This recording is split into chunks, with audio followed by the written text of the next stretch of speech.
বোন, ডালে একদম নুন নেই, একটু নুন নিয়ে এসো। হ্যাঁ দাঁড়াও, আমি এনে দিচ্ছি। উফ, আমি তো ভুলেই গেছিলাম, আমার হাতটা কেটে গেছে। আমি তো এই হাত দিয়ে খেতেই পারবো না। একটা স্পুন এনে দাও না।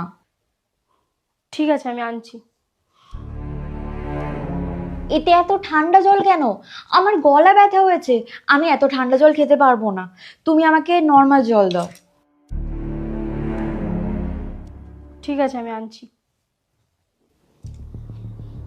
উম, এই তরকারিটা একদম তুমি বাজে রান্না করেছো গো। আমি খাবো না। আমার মা এই তরকারিটা খুব ভালো বানায়। পায়েল, তুমি কি ভুলে গেছো তুমি তোমার ননদের বাড়ি এসছো? তখন থেকে একটার পর একটা কি করে যাচ্ছ তুমি? কেন? আমি কি ভুল করেছি যে তোমাদের খারাপ লাগছে? ও, তোমাদের তো খারাপ লাগারই কথা, কারণ ও তো তোমাদেরই মেয়ে, তাই না? বৌমা, আমি তখন থেকে শুনে যাচ্ছি তুমি যা নয় তাই বলছো। তুমি তোমার ননদের বাড়িতে এসেও এইরকম ব্যবহার করবে? কেন কেন কেন? ননদের বাড়ি বলে আমি এই ধরনের ব্যবহার করতে পারি না?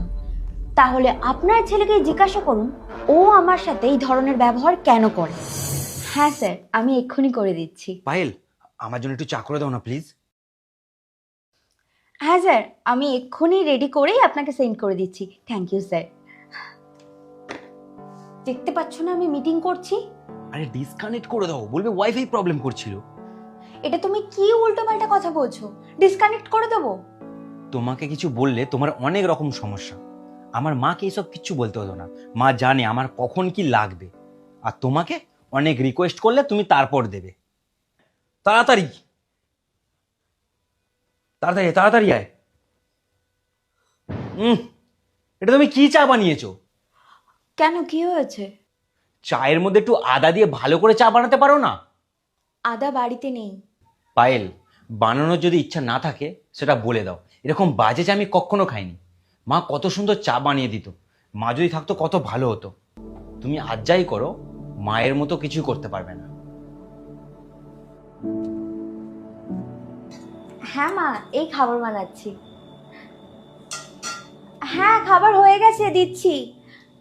কার সাথে কথা বলছো তুমি? মা। মা, আমাকে দাও আমাকে দাও। হ্যালো। টাইমে টাইমে খাবার তুমি না থাকলে কোনোদিন পাবো এই বাড়িতে? কি টেস্টি খাবার, তাও বা তোমার মতো? সেটা তুমি ছাড়া কেউ বানাতে পারবে না।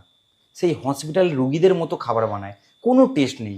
এ তো আজকে চা বানিয়েছিল, এত বাজে খেতে তোমাকে কি বলবো।